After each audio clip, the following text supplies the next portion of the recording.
Hello guys, in this video I'm going to show you how you can turn off the tracking option regarding privacy on Duolingo.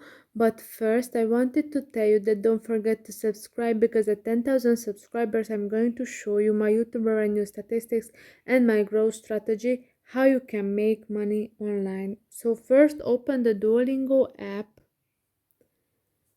After that, you have to click on your profile, the third icon at the bottom of the screen.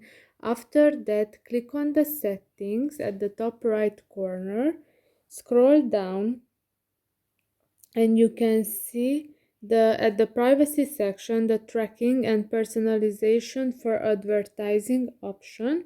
So by clicking here, you can turn this off, and you can see that there are other options regarding privacy, like the privacy policy of Duolingo. So if you click on that, here you can read their privacy information.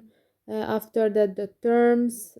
So if you are interested in this questions, here you can find information about it. And yeah, this is for this video. I hope that it was helpful for you, and see you in the next one. Bye bye.